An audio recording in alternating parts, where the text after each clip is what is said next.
Hello, apprentices, and welcome back to the arena. Like I mentioned last time, I am going to walk through the different colors of Magic, the five base colors that make up the color wheel, and discuss a little bit about what makes each one distinct. So, you already saw me play with the white deck, and you saw some themes in white. Some themes were life gain. If you would gain life, gain that life plus one.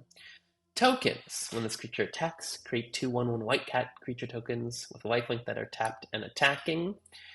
And going wide. So this draws cards when small creatures, power 2 or less, enter. So the more of those I play, the more cards I draw, the more of them I'll be able to play. White emphasizes having a lot of tokens or small creatures. Think of them as this creature type is, soldiers as part of your army that you're going to use to defeat your opponent. The order of the magic color wheel is white, blue, black, red, green. So you might see online or hear people talking about Wooburg. That's the color wheel, except blue, because black and blue start with the same letter, we use the U for blue. So Wooburg is white, blue, U for blue, black, red, green. What is the blue playstyle? Well, you can see in the blue deck, there are a lot more instants. Unsummon, this returns creature to its opponent's hand. Riddlemaster Sphinx bounces a creature back to my opponent's hand. Giant, instant speed, target creature gets +0, +3, and hexproof. You'll also see a lot of these creatures have toughness greater than their power. So they're not going to win the game for you, but they can maybe slow down your opponent's offense on the ground, because the way blue is going to want to win is with its flyers. A lot of blue's cards are going to have flying, which makes them harder to block. It can't be blocked except by other creatures with flying or reach. So you can see this makes creatures with flying cheaper to cast. This flies and draws a card. This is a big flyer. This is a big flyer, and I draw cards when creature with flying attacks. And we also have this creature can't be blocked. So blue is a particularly evasive color. It is going to have ways to slow down your opponent. Right, their removal is not hard removal. It's tapping down creatures or returning them to the opponent's hand. And it's also going to have a lot to do with drawing cards. So their creatures might be weaker on balance, but if you can draw more cards, you can play more creatures. So Winged Words draw cards, Cloud Concealer draw cards, Overflowing Insight, target player draws 7 cards. So that's going to be some of the strength of blue. Now black has a couple of themes. One, it also is regarding gaining life and losing life, but usually the flavor here is that you're stealing life from the opponent. So this vampire has an activated ability. Each opponent loses 2 life and you gain 2 life. It wants to kill things and benefit when they die. So Malakir Coldblade, whenever a creature an opponent controls dies, put a +1 counter on this creature. Whenever a creature dealt damage by this creature and dies, put a counter on this creature. Whenever this deals combat damage to a creature, they sacrifice a creature of their choice. Black is going to have the best removal and the most punishing effects for the opponent. Bad deal, you draw 2 cards, each opponent discards 2 cards. It also is going to have ways to deal with the graveyard. So Sanitarium Skeleton says return this card from your graveyard to your hand.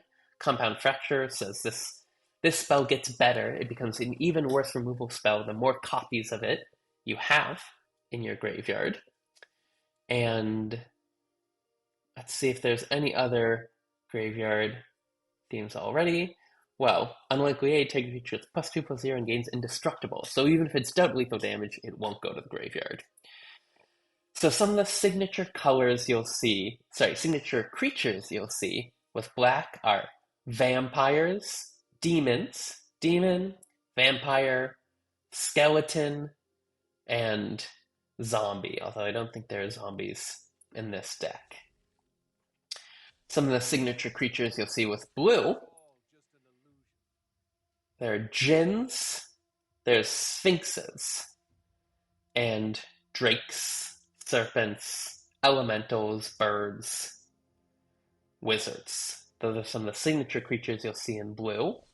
In white, like I mentioned, soldiers, but also angels. We have angels and soldiers and spirits and cats. Those are pretty classic. And humans, although humans come in all 5 colors. Now let's go to red. Red, color of speed and aggression. It's going to have cards that deal direct damage, like Shock, deals 2 damage to any target. It's going to have cards that can attack immediately. Haste, it can attack when it enters the battlefield, no summoning sickness. It can make its own creatures harder to block. Target creature with power 2 or less can't be blocked this turn. It is going to, more often than not, increase the offense and not the defense of its creatures if there are pump spells. So this says creatures you control get +2/+0 until end of turn. Target creature gets +1/+0 in first strike, but you're seeing not a lot of defensive boosts. Make a lot of tokens. Fire breathing, the classic ability. You can pay 1 red mana and give this creature +1/+0 until end of turn. So your red mana is turning directly into power and damage dealt. And then whenever another creature control enters, it gets +2/+0 and gains haste. You can see red is the color of aggression. They want to quickly reduce their opponent's life total to 0. Some of the signature creatures you'll see in red are going to be goblins, are going to be dinosaurs, are going to be phoenixes, and many phoenixes have some sort of ability that when they die, they come back into play. And dragons, of course, dragons, flying in haste or flying and deal damage to their creatures. Dragons are very flavorful in red. And we saw Shock at one end, deal 2 damage. Now we see Inescapable Blaze, can't be countered, deals 6 damage to any target. So that's what red is about. Finally, there is green.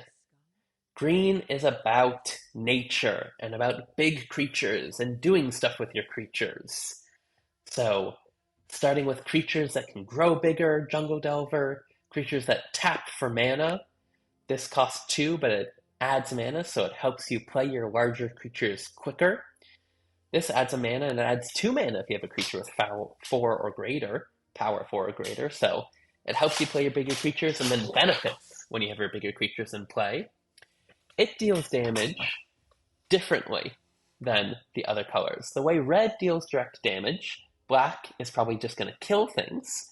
White might exile it or have a pacifism aura to lock it down, and blue might bounce it to your hand or return it to your library or tap it down. Green is going to have spells that deal damage based on your own creatures. So you'll see bite and fight effects. Bite effects are where a creature you control deals damage equal to its power to an opponent's creature. Fights are when both creatures deal damage equal to each other. But if you're green, hopefully your creatures are bigger and they'll win that fight. You'll draw cards based on your creatures. In this case, if you control a creature with power 4 or greater. What else is there going to be here? You're not going to see a lot of flying in green, but you will see reach, whether they're archers or spiders or ways to deal with your opponent's flyers. Here's the fight effect. When this creature enters, you may have it fight target creature you don't control. When 2 creatures fight each other, they deal non-combat damage equal to their power to each other. And then, of course, just ways to make things big and give them trample. Creature gets +5/+5 and trample. Some of the classic creatures you'll see in green will be dinosaurs, will be beasts, will be elves, and mana dorks in general, which is the term for a creature that taps for mana. and hydras, many-headed hydras that often have abilities where you can pay more mana to make them even stronger. So that is the basics of the color wheel in Magic. WUBRG, white, blue, black, red, green, and depending on how you like to play, if you want to go wider with your army, if you want to go and control the pace of the game a little bit more, blue has counter spells. They can stop opponents' spells if they spend mana to cast. They won't even make it to the battlefield. Blue can stop them from resolving. So if you want to control the game a little bit more, if you want to kill your opponents, not interact with their cards before they get cast, but dominate the battlefield, you can go with black. If you want to just deal damage directly to the opponent and win the game quickly, you can go with red. And if you want to summon huge creatures to fight on your behalf, well, there's green for you. And of course, you can play decks that are combinations of these colors. You can play a white-blue deck, a classically controlling pair. You can play a black-red deck, a very aggressive, vicious color combo. You can even play decks that are 3, 4, or all 5 of these colors. I hope you learned something about Magic. I hope if you weren't familiar, you now at least have a basis for understanding the color wheel and how it makes Magic have a lot of character and personality. Every game plays out differently, and you can pick how you want to play the game. Thank you for watching, apprentices. Like and subscribe, and I will see you next time as we draw near to the end of the 200 series. Pretty soon, you are going to be sent, unleashed, off into the wide, wide world of Magic the Gathering. Cheers.